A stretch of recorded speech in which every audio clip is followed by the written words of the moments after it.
Hi everybody, today I'm sharing 6 mistakes that prevented me from healing my gut for over a decade.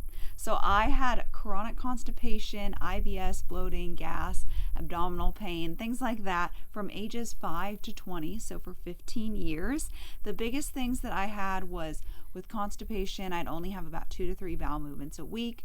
Pretty much everything I ate didn't sit good. It felt like there was rocks in my stomach. It felt like no matter what I ate, my body just wasn't going to digest it properly. As a result, I bloated a lot. I had a lot of gas. I had stinky farts, and I just felt really confused. I was very health conscious, and I did do a lot of things right, but I also did a lot of things wrong. So that's what I'm going to get into today. I'm going to talk about the 6 big mistakes that in retrospect, I'm like, oh my God, that was preventing me from healing. And I want to share them so that you can heal faster and not make the same mistakes I did, because once I changed these 6 things, I healed pretty darn quickly. Also, I have 2 bonus mistakes I want to share at the end that aren't things that I personally did, but I see a lot of people and a lot of my clients make these mistakes, so I'll share those at the end as well. But the very first mistake was eating too many hard to digest plant foods. So personally, I was vegan and vegetarian for a very long time. I was vegetarian for about 10 years and vegan for a year and 10 months of that time. My digestive issues were at their absolute worst when I was vegan. They were a little more manageable when I was vegetarian, but they were horrible when I was vegan. So if you are a vegetarian or vegan, I know that it can feel extraordinarily weird to consider eating meat again. I was in that place, and somebody gave me a little nudge to start eating more animal foods, and I'm very grateful to her for doing that. It helped my health so much. So just consider, if you are vegan or vegetarian, that it could be harming your health. And I do have a whole video where I go over my own experience and why I quit veganism and vegetarianism, and I'll link that up above. But anyway, even if you're not, you can still be making this mistake. So the big thing is you're eating too many improperly prepared plant foods. So what I mean by that is mainly the seeds of the plant. So grains, nuts, seeds, and legumes are all considered the seed of a plant. Planting that will sprout a new plant if all goes according to plan. So these are the hardest to digest because this is the plant's baby. It's where they're able to reproduce, spread the seed, literally. So the plants really don't want you to eat the seeds. So they put a lot of anti-nutrients in them. So these are molecules like you might have heard of lectins or phytic acid or things like that. And essentially they just make you feel a little sick and are harder to digest if you eat too many of them. So it's to deter animals from eating too much of a plant, because they'll start to feel a little bit sick and not so good, so that you won't eat too many of them. So seeds have the most anti-nutrients. These are very difficult to digest. Another thing they can do is, because they're so hard to digest, they increase the waste that you have. So if you're not breaking food down thoroughly enough, you won't be able to absorb it through your gut lining and into your bloodstream, and you'll have a lot of excess waste. So this was a huge part of why I had constipation, because I had all of this extra waste that I had to get rid of.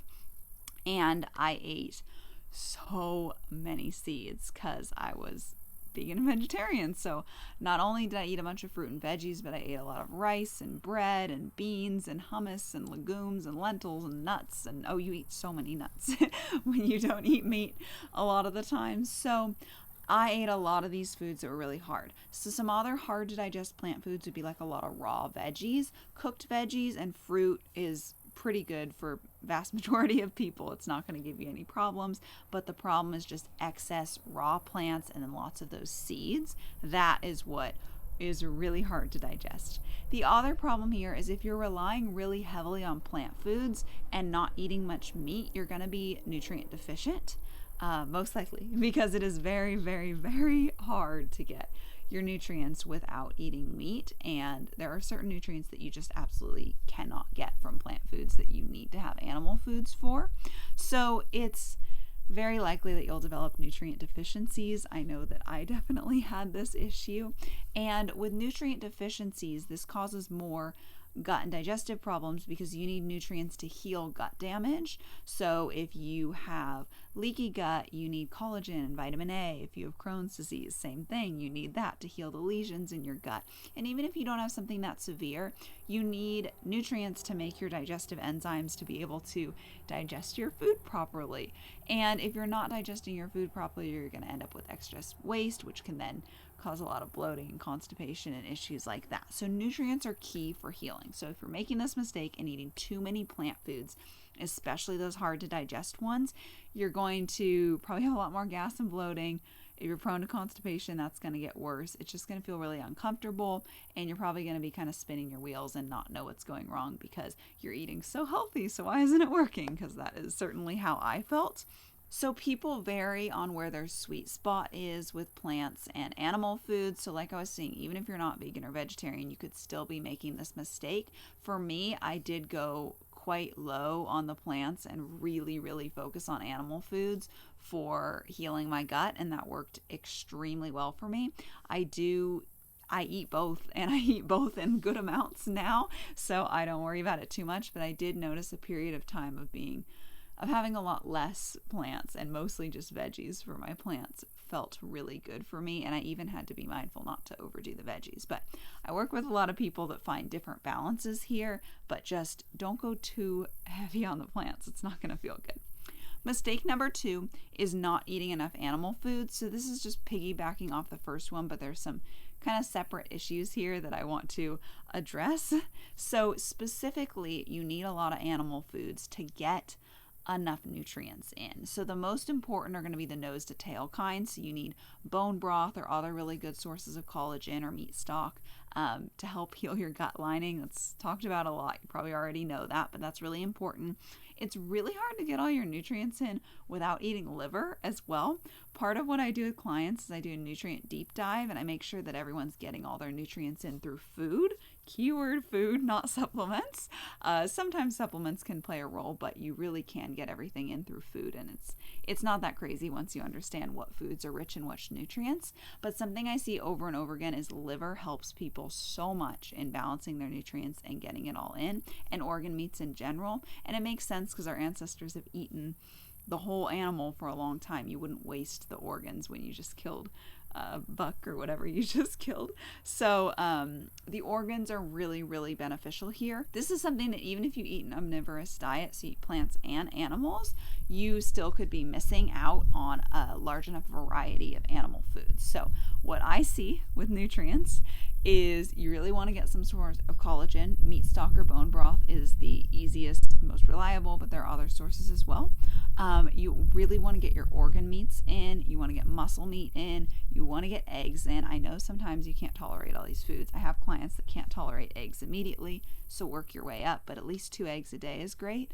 If you can tolerate dairy, that's going to really help you out a lot. And then seafood is really beneficial as well. So you really want to get all of those categories to be able to nourish yourself properly. And like I mentioned before, if you have nutrient deficiencies, you're not going to be able to heal properly, and you're not going to be able to make enough digestive enzymes too.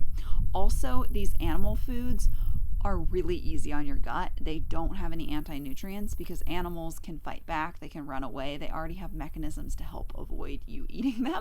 So they don't have to put anti-nutrients in, where plants can't run away or fight back. So they need to have some sort of protective mechanism to prevent you from eating them.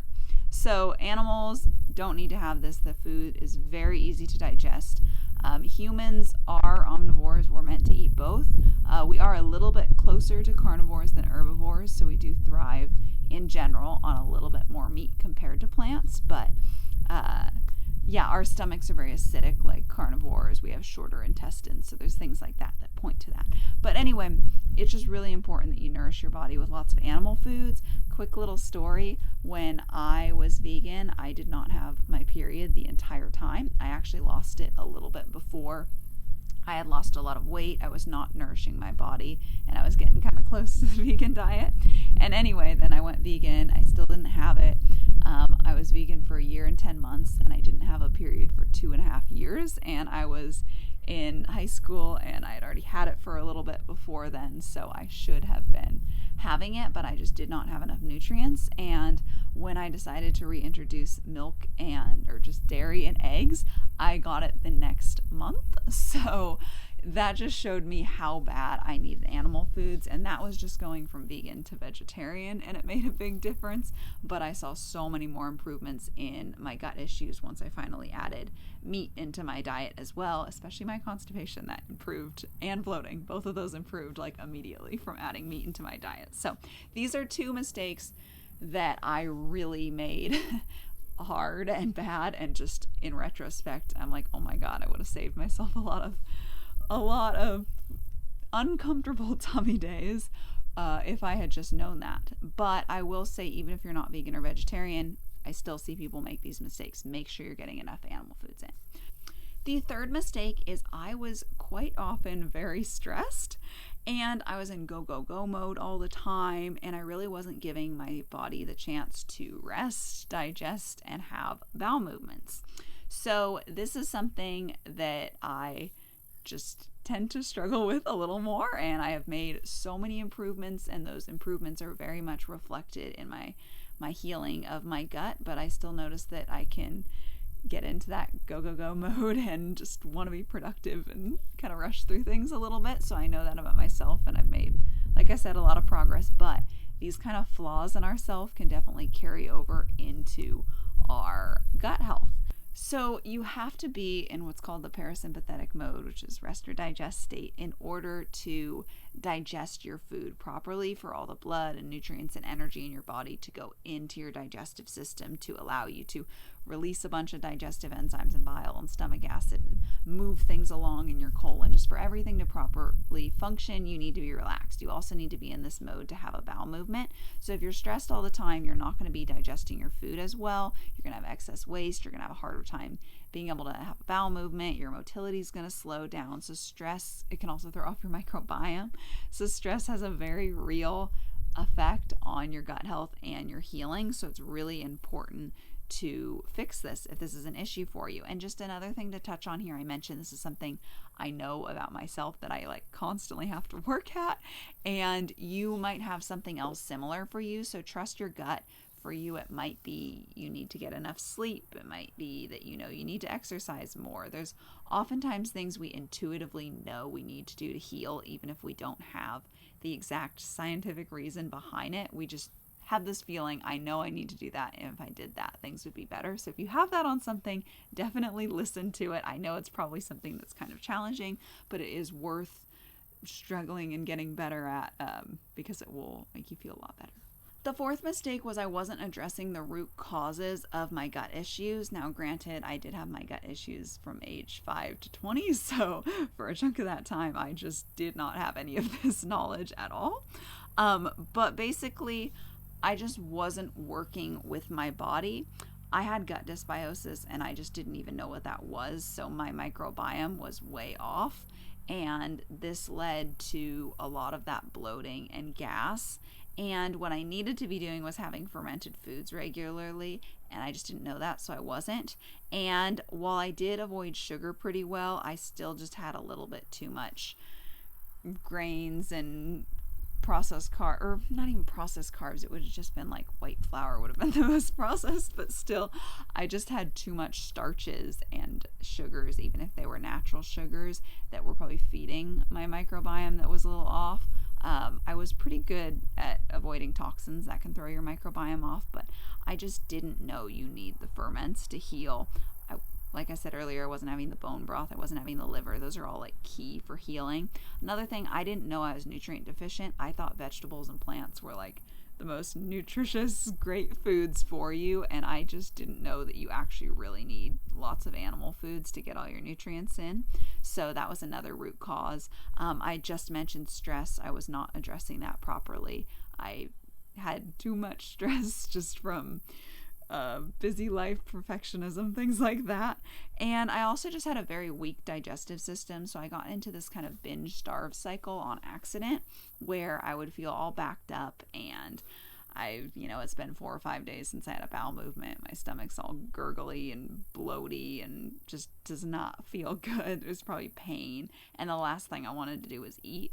So I would eat very little for a long time until I was just so hungry, and a lot of times some of that would have cleared, maybe I had a bowel movement, now I'm hungry. And then I would just binge because I was so nutrient deprived that I needed nutrients, and my body's kind of like, finally we can eat. And I would eat too much, and then it would really put a big burden on my digestive system. It wasn't very strong, and I had just eaten all this food that I had to deal with. And granted, I would usually do this with like Mexican food or something, so those beans were really hard to digest. And yeah, it just did not work well. So I had a weak digestive system. I wasn't breaking that cycle because I didn't understand that I had the nutrient deficiencies and that I needed to eat more animal foods. So you can see how this all ties together. But there are other areas where your digestive system can be weak. So you could have leaky gut, you could have low stomach acid. If you have acid reflux, you definitely have low stomach acid. You could have sluggish bile flow. If you have pale, greasy stools or like upper right quadrant pain, gallstones, then you have issues with this. You could have histamine intolerance. Like there's a lot of other root causes that can be going on. So it's important to understand what yours are. And I just did not understand mine at the time, so I didn't really have a direction of where to go to heal. I understood a little bit, like I knew that eating softer foods and warm foods was good, and that listening to my body and not eating when I wasn't hungry was good. And I knew that eating too early or eating too late didn't work well for me, and I knew to space my meals. So I did know some of this stuff, but I still was missing some really key components, and that prevented me from healing. So the fifth mistake I made was I did not make time for relaxed bowel movements. This is something I talk about a lot in Overcoming Constipation because it's just a massive mistake that I made. So for me, it was, I had school when I had my gut issues. So that was grade school, middle school, high school, and college. I had gut issues in all of those. So they were at their worst in high school for sure. So, I had to leave by 7:25 to drive to school and be there by 8, and I would get up early. I didn't really have a problem with getting up early and making my food before school, or sometimes I would even work out before school, but I just didn't have enough time, and I was like really scared of being late for school. I didn't want to get a detention. I didn't want to be late, and that led me to feel a little more like anxious in the morning, like, oh, I can't be late, I don't want to be late. So I was just not in the mindset before school to be able to have a relaxed bowel movement.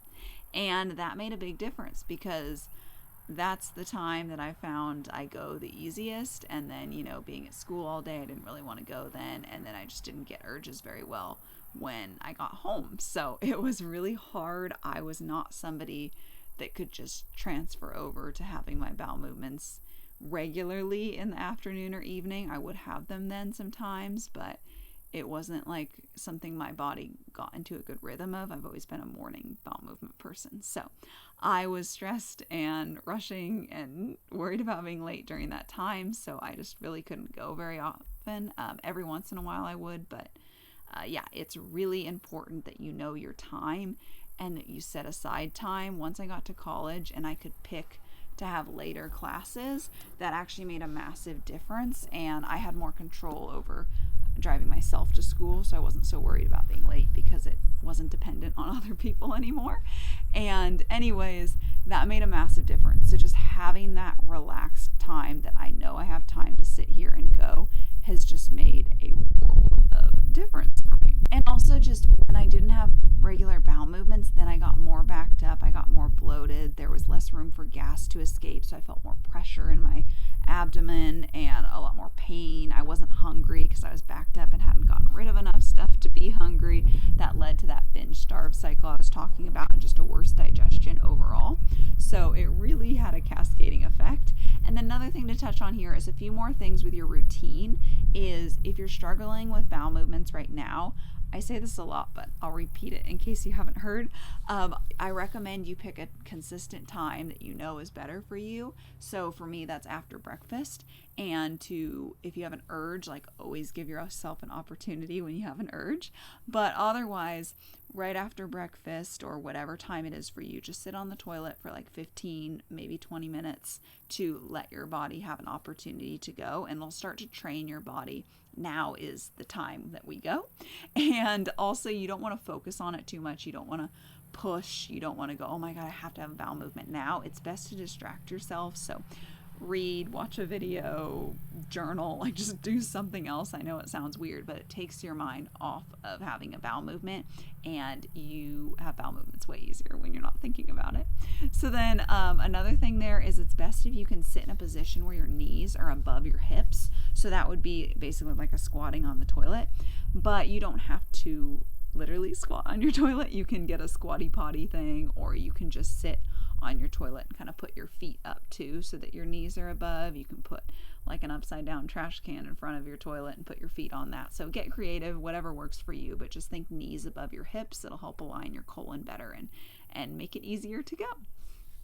So the sixth mistake was I didn't cut out seed oils. And I know this is talked about all the time, but it's really important because I grew up knowing that some oils were bad. So we knew canola oil was bad. We knew vegetable oil was bad. We never got those in my house. However, we thought sunflower and safflower oil were okay. So those were our go-to cooking oils growing up.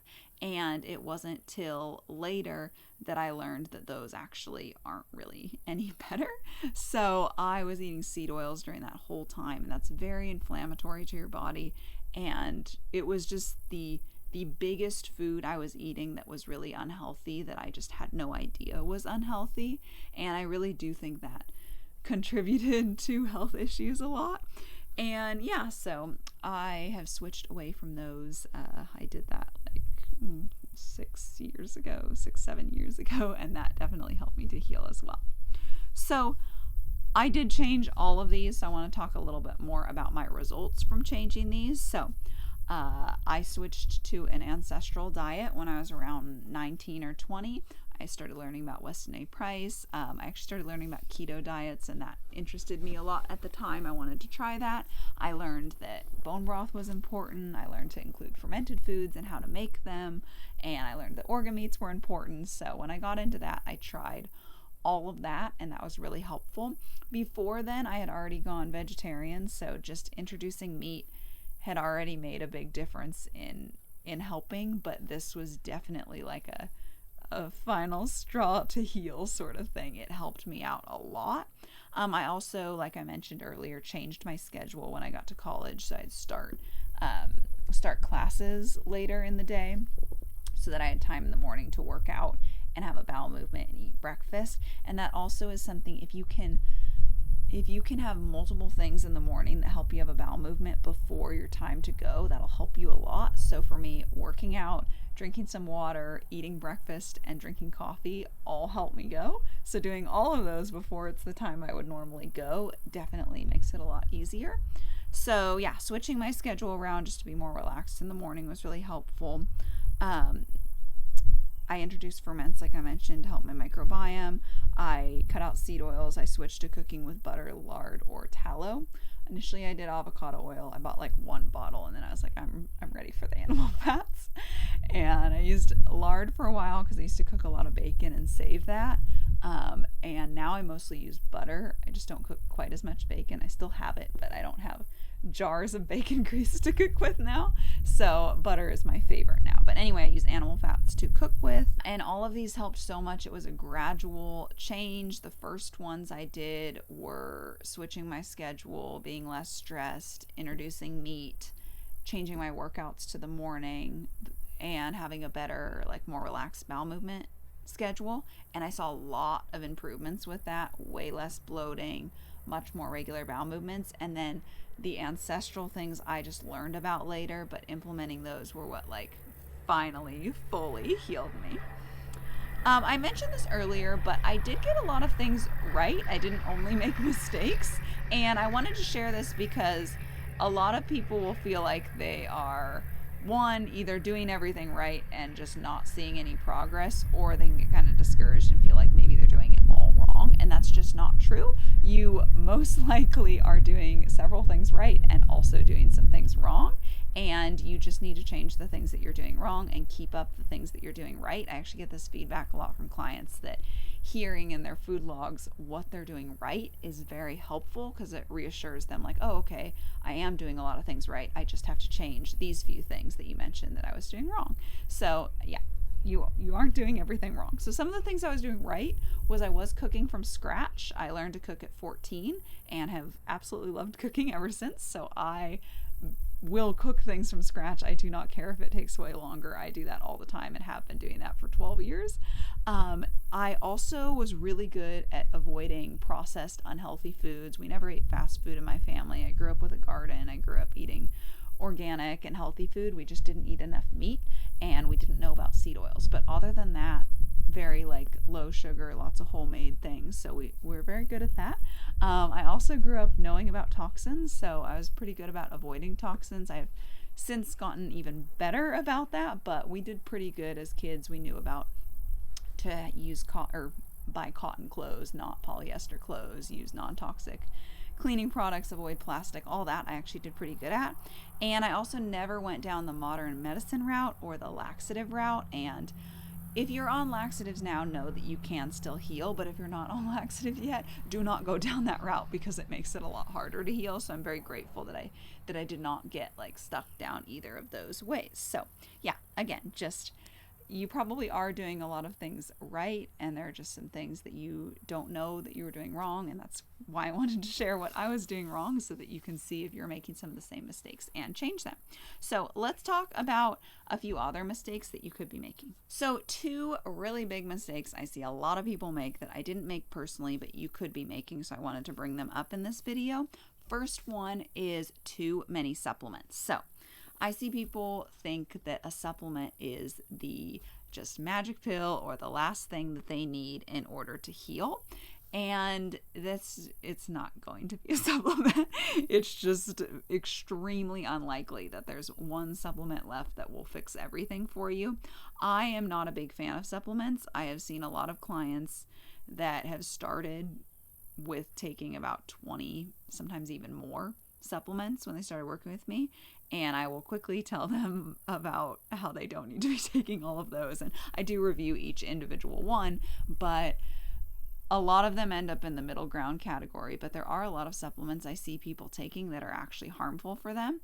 Sometimes I see people they've gotten prescribed so many supplements from naturopaths, or just they've decided to try them on their own, that they don't realize that they're getting, like calcium or folate or something like that from like 4 different supplements, or zinc, and they're overdoing certain nutrients while they're creating imbalances in their body, which makes it so that they become deficient in other nutrients, because nutrients compete with each other. There can be a lot of filler ingredients in supplements. They're not regulated super well, so it's very common to get contaminants. I had one client that she'd been to several naturopaths. She'd been to like UCSF and Stanford and like pretty prestigious areas, but she kept getting given supplements. And when she finally started working with me and stopped taking supplements at all, she felt so much better pretty quickly from that.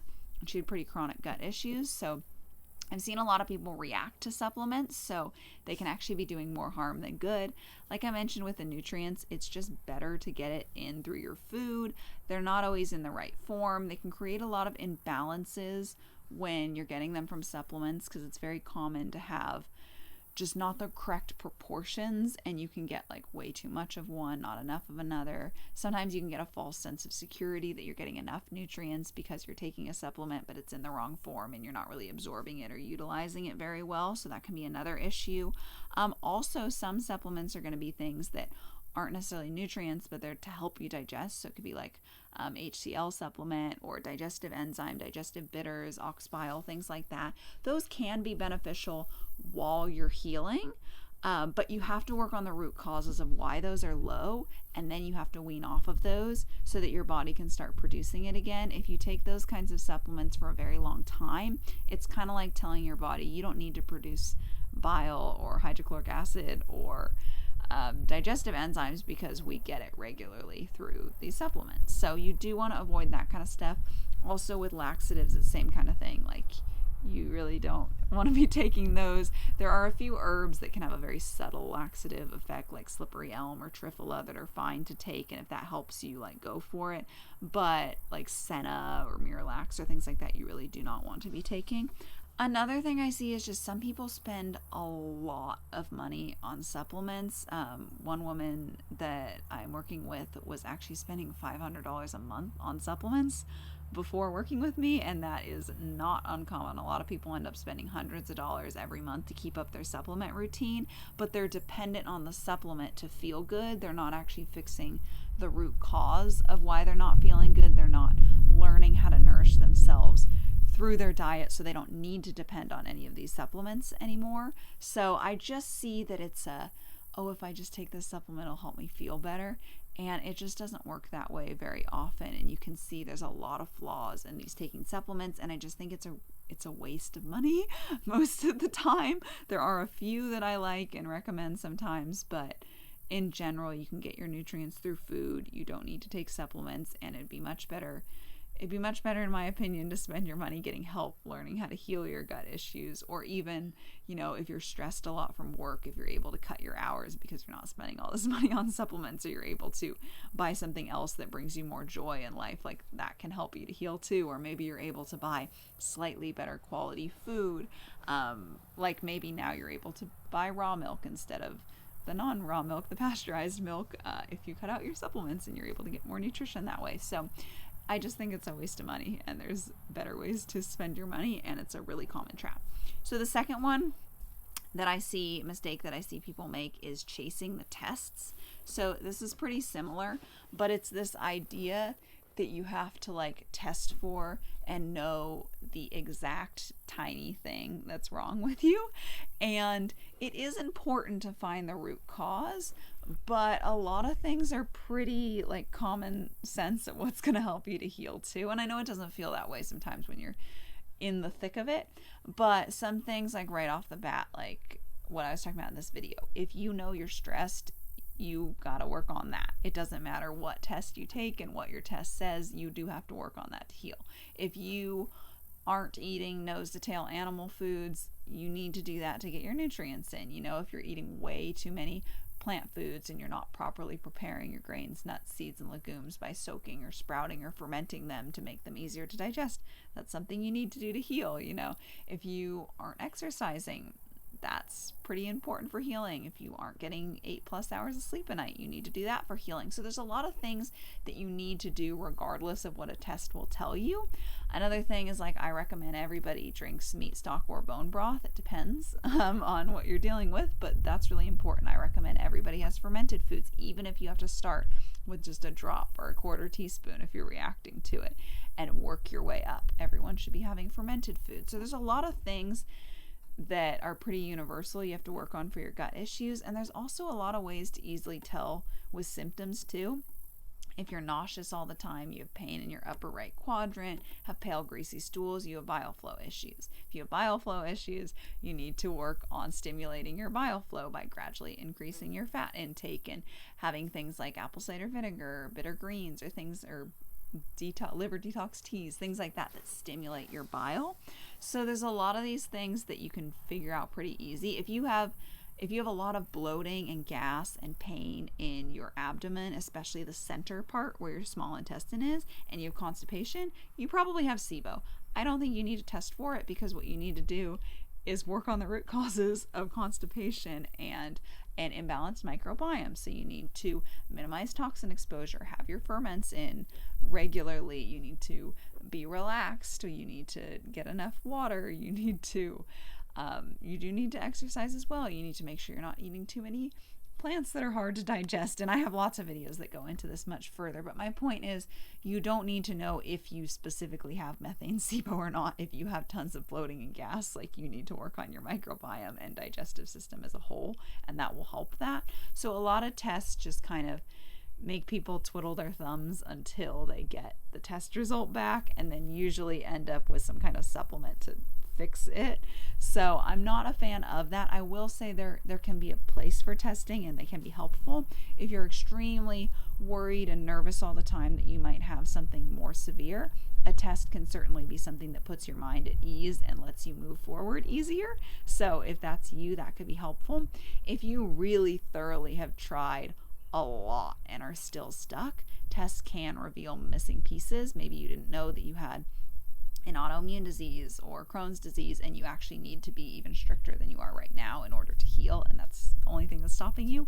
Maybe you didn't know that you had heavy metal toxicity or some kind of other toxicity that needs to be addressed more specifically in order to heal. So they do have their place, but I just wouldn't go like chasing the tests too much or feel like you need to do all these different tests to heal. I recommend that you start with the foundations, get your diet and lifestyle going really well, support your gut microbiome, support your digestive health. Again, I have tons of videos on all of these topics, but I recommend you do that first, and if you're still stuck, then tests can come into play, but it's not really something you need to do right off the bat, in my personal opinion.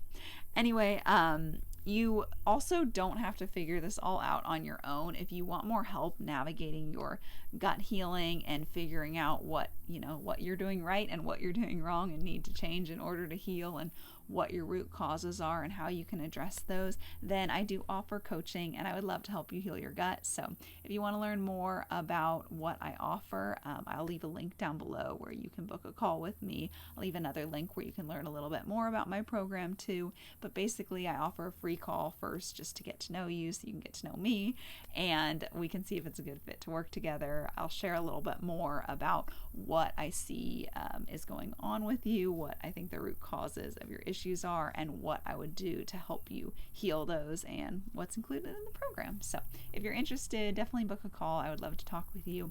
Thank you so much for watching this video. If you enjoyed it, consider subscribing. I post a lot of videos on how to heal your gut naturally with things like an ancestral diet and other holistic health practices. So yeah, if you want to learn more about that, consider subscribing.